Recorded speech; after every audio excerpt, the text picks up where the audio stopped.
Dia adalah pria jenius. Mengambil sikat gigi, dimasukkan ke dalam tas. Sepatu bayi, dimasukkan lagi. Bahkan permen karet, menaruhnya di rambut orang lain. Kamu mengira dia membuat masalah? Tidak. Kamu lihat, ketika orang akan membayar, alarm akan tiba-tiba berbunyi. Dan mereka bahkan tidak tahu apa yang sedang terjadi. Staf keluar dan memanggil polisi.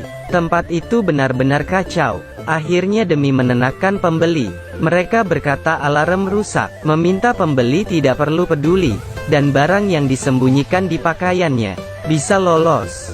Itu sebabnya tidak hanya melacurkan supermarket, bahkan lapangan basket, masukkan dirinya ke dalam keranjang, hanya untuk bermain. Bahkan rumah yang dia tinggali bukan rumahnya.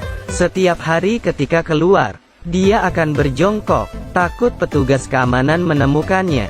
Para tetangga mengira dia gila. Pagi jika dia lapar, di sebuah kafe, dia akan mencuri segelas kopi. Jack sepertinya menyukai kehidupan seperti ini. Selesai makan, dia akan berjongkok mencuri sebuah koran. Baginya, sepertinya seluruh dunia menganggapnya bodoh, padahal dia sangat pintar. Hari ini, Jack menyukai gergaji ini. Dia baru saja ingin mencurinya. Tiba-tiba seorang nenek melihatnya. Wanita tua itu ketakutan. Orang ini terlihat sangat kasar. Ditambah gergaji mesin di tangannya. Apakah dia seorang psikopat? Tanpa banyak bicara, wanita tua itu ingin melarikan diri.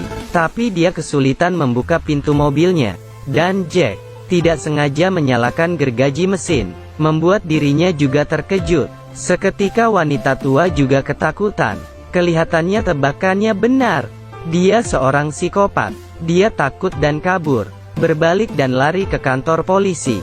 Jelaskan kepada polisi bagaimana tampilan Jack. Saat itu juga seorang kepala polisi sedang merasa khawatir, karena pembunuhan berantai baru-baru ini sedang mengincar gadis muda. Saat itu juga, wanita tua itu berteriak, "Itu pasti dia." Terlalu menakutkan. Polisi mengeluarkan foto. Ya ampun, ini terlalu panjang. Polisi curiga Jack adalah pembunuhnya. Jadi pertemuan darurat diadakan semalam. Mereka menyangka Jack adalah pembunuh psikopat. Melihat koran sambil berjalan dengan aneh. Orang ini pasti bermasalah. Tapi mereka belum menemukan bukti. Terpaksa menunggu Jack melakukan kejahatan lagi. Jadi polisi memutuskan, mereka akan menyelidikinya, meminta Anna mendekati Jack, mengungkapkan kejahatannya. Jadi Anna berpura-pura menjadi penyewa. Dia ingin menyewa rumah. Anna tidak mengatakan apa-apa, dan langsung pergi. Jack melihat itu, segera mengejarnya, berkata dia dan Anna bisa menyewa bersama. Dengan begitu mereka bisa menghemat. Anna melihat ini. Pria ini benar-benar bodoh. Ini membuatnya terkejut. Jack akhirnya masuk ke umpan. Malam harinya, Anna memakai baju bagus.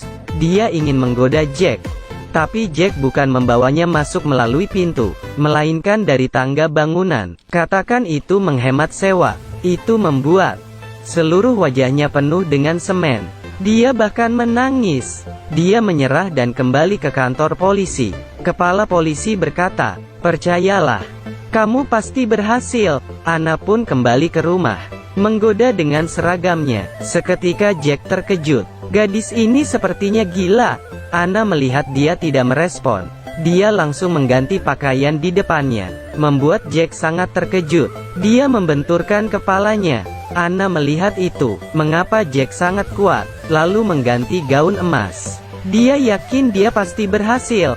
Tanpa diduga Jack tidak tergoda. Seketika Anna tercengang. Apakah dirinya kurang cantik? Dia langsung ke rumah sakit, bertemu bosnya, berkata Jack bukanlah pelakunya. Dia pria baja yang polos. Bos tidak percaya, dan berkata dia pelakunya. Dia pasti sudah siap untuk melakukannya, berkata Anna hampir mendapatkannya.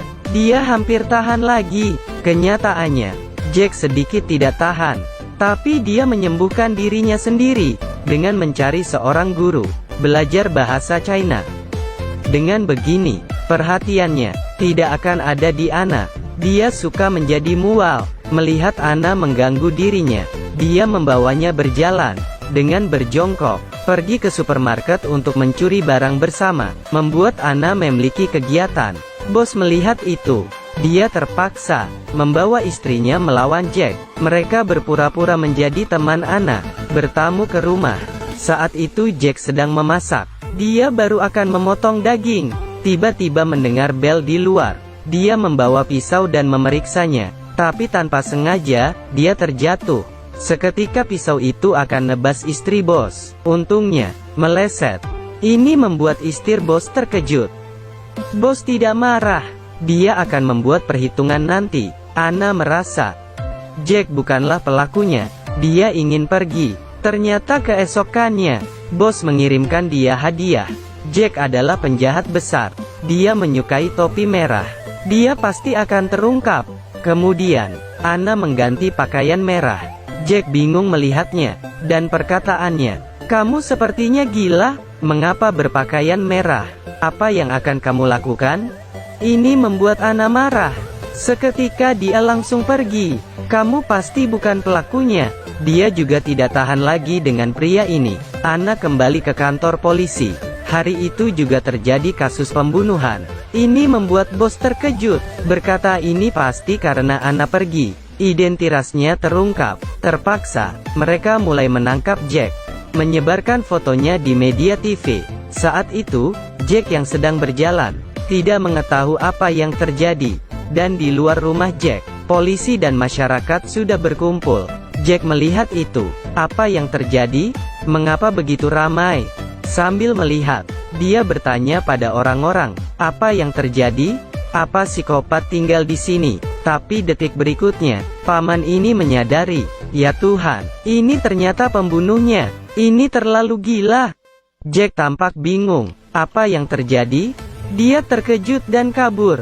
Seketika seluruh masyarakat mulai mengejarnya. Terpaksa, dia harus bersembunyi. Takut mereka menemukannya. Dia diam-diam berdiri di belakang mereka. Ketika mereka menoleh, Jack berteriak, "Pelaku ada di depan sana, cepat kejar."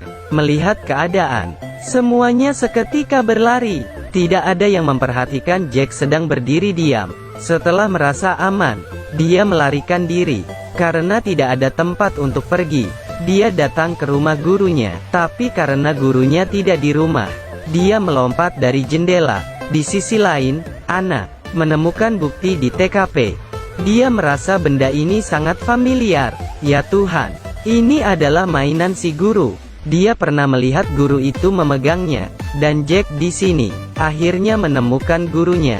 Dia ingin mengeluh pada gurunya, tapi melihat darah di tubuh gurunya, Jack pun tercengang. Saat dia akan kembali, baru keluar, polisi sudah menangkapnya. Untungnya Anna membantunya menangkap pelaku yang sebenarnya. Dan kasus pun selesai. Anna merasa Jack pria yang baik. Dia ingin hidup bersamanya, ingin berjalan jongkok bersamanya. Jack tidak melakukan apapun, dan mendapatkan seorang istri. Menurutmu apakah ini menyebalkan? Orang bodoh memiliki berkah yang bodoh. Baiklah, sekian dulu cerita dari saya. Ikuti saya terus ya.